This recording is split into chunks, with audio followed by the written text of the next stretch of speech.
Kenya's leading business research firm, Think Business Limited, welcomes you to the 8th edition of the Think Business Investment Awards 2016. Mr. Ochieng Oloo, the founder and CEO, alongside the Think Business team, have been working tirelessly to ensure this year's event is a success. While speaking to Think Business Television, Mr. Ochieng Oloo gives his view on the event, the concept behind it, and his future plans for the company. Well, the investment awards have actually been around since 2008. So this is actually going to be the 8th edition of the investment awards. Previously, we called them the Capital Markets Awards because at that time, our focus was only on what was happening in the capital markets. But with time, that changed because we decided to bring in the other players. The investment field is actually quite wide. So it didn't do justice to those players in the investment sector by only focusing on the capital markets awards. On the capital markets, and that is why we decided to change the name to the investment awards and to broaden the scope of the awards. I think the whole thing about doing awards is really to bring out the best in people.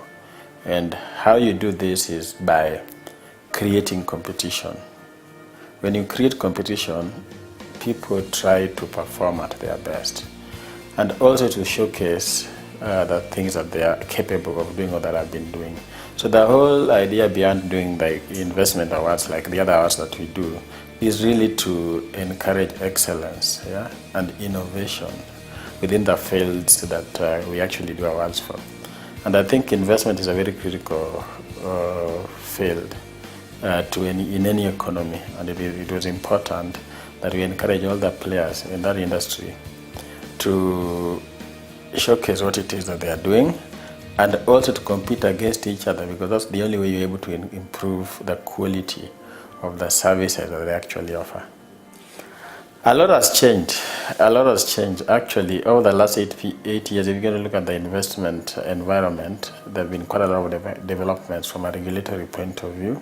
The regulator of the industry, well, we have actually more than one regulator. We have the Retirement Benefits Authority, you have the Capital Markets Authority, and even the central bank is actually a regulator within that field, because you have banks that are involved, that are also traded on the stock exchange. You have fund managers, you have pension schemes that are actually regulated by the RBA. You have even the stockbrokers, who are actually also regulated by the Capital Markets Authority.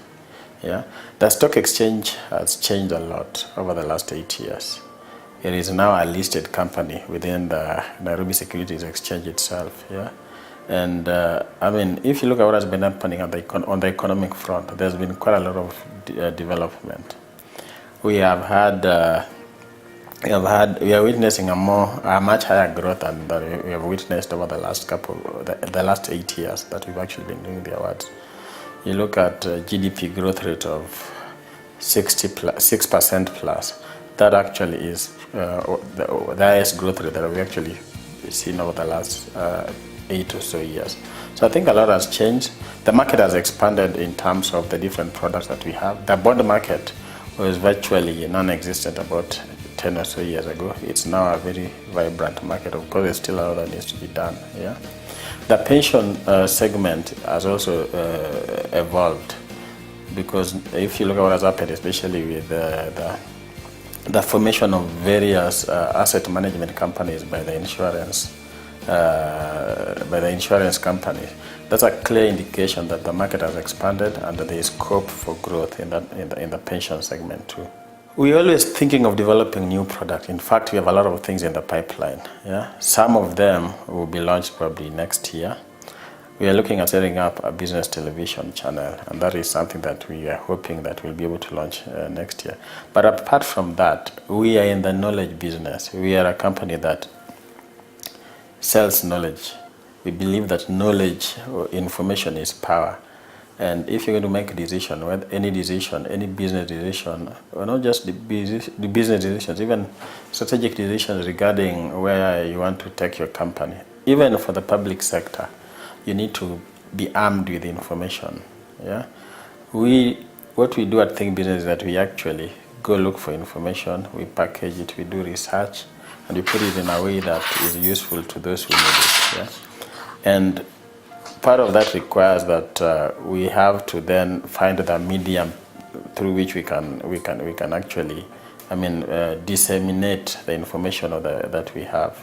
So we're changing a lot of the platforms that we're doing to more or less conform with the trends that we are seeing in the market. We are moving more into digital broadcasting. Things like social media did not exist in the form that they exist now 10 years ago, or about 8 years ago when we started the investment awards. So it means that even the way we package information has to change. We got to target a different market now. The market that we're targeting is a lot younger. Yeah? Their interests are very different from the interests of the much older generation. Yeah?